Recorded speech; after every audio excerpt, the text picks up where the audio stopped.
Who doesn't love takeout food?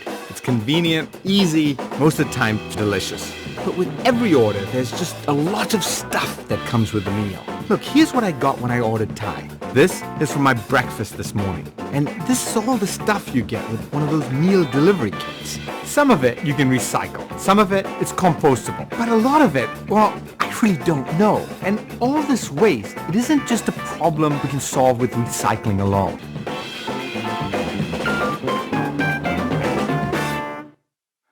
These little containers and wrappers may not seem like a big deal, but in the US, packaging makes up the largest category of municipal waste. On top of that, single-use items make up another 10% of all our discards. And this kind of mindless consumption has a really big impact on climate change. Roughly 29% of our nation's greenhouse gas emissions come from the way we make, consume, and dispose of stuff. That's more than the emissions that come from heating our homes or driving around in our cars. It takes a lot of energy and resources to produce single-use items. These things we use only for a few minutes or even a few seconds before they become trash. And when single-use items go into a landfill, all that paper and plastic is destroyed. And so we have to go out there and extract new raw materials to replace it. We really do need to prioritize reduce and reuse over recycling. Recycling is great to deal with the product once it's already in your hand. You've got to make a good decision on where it goes. But waste minimization is more important. This is Ann Krigoff. She is the recycling manager at the University of California, Irvine. Her goal is to get the campus to zero waste. And there's some super simple ways that we can reduce a lot of this single-use trash. Look, have you ever ordered a burger and fries and inside the bag there's like 1,000 packets of ketchup that you really aren't going to use? They may look innocent, but there's really no way to recycle them. So one of the easiest ways to eliminate this trash is to serve condiments in bulk. Remember the way you used to get a hot dog at the baseball game? You would go up to the pump and you'd get your ketchup and your mustard. That is the best way. Think how much you could save with one bulk ketchup dispenser or bulk sugar at the coffee shop. Another way to reduce trash is to just stop over-packaging things. Now, here's a classic example. Look, this is how I got my lunch today. So it's a plastic bag, and inside it is a paper bag. I mean, what's the purpose of this? You know, maybe I could have actually carried this out without a bag, or simply put it in my backpack. It'd be great if companies started saying, we're not serving the plastic bag unless you ask for it. Don't offer it. Just wait if somebody needs that.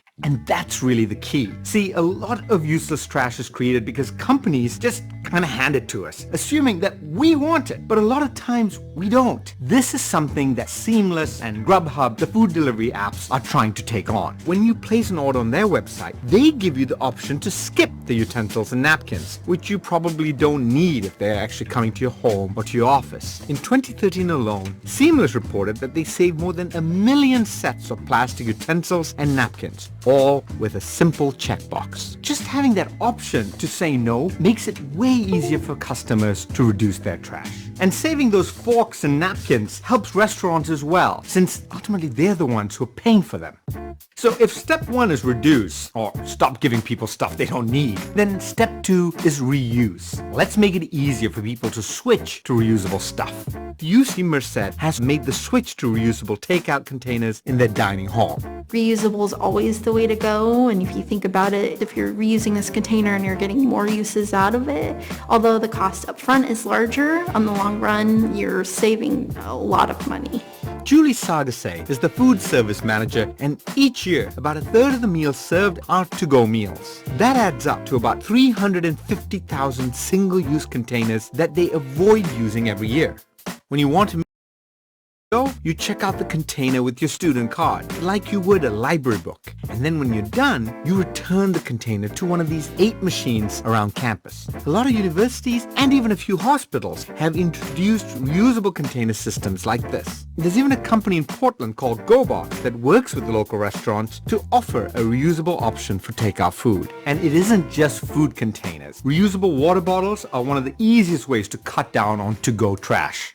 Around the world, people buy 1 million plastic bottles each minute, and most of them will end up in a landfill or the ocean. So much smarter just to have one bottle. It's really important that we get away from thinking of anything as a single use. From 1987 to 2014, the amount of bottled water that Americans drink has quadrupled. So we drink more bottled water than milk or even beer. During this time, that classic water fountain that we all know and love has pretty much fallen out of favor. That's partly because people are concerned about water safety, not to mention hygiene, right?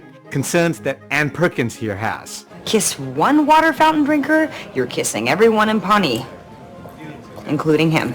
But recently, that drinking fountain, well, it's got a bit of a facelift. Water bottle filling stations have been popping up, making it easier to get free, filtered water when you're on the go. UC Irvine installed about 160 of these on campus, and it's made a big difference. Each year, the campus avoids using roughly 3 million plastic bottles. Our disposable bottled water sales have dropped over 30% in the last couple of years just by people bringing their own water bottle.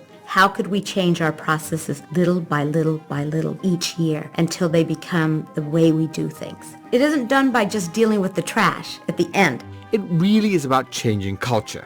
Today, UC Irvine is diverting 80% of their waste from landfills by focusing on reuse, composting, and recycling. Zero waste is a possibility. It's just never quitting. And cities across the country are trying to reach that goal too. Achieving zero waste means building more robust recycling and composting programs. But it also means rethinking all this stuff in our lives. How do companies package the things they sell us? Can they use materials that are easier to recycle? How do we make it easier for people to switch to reusables?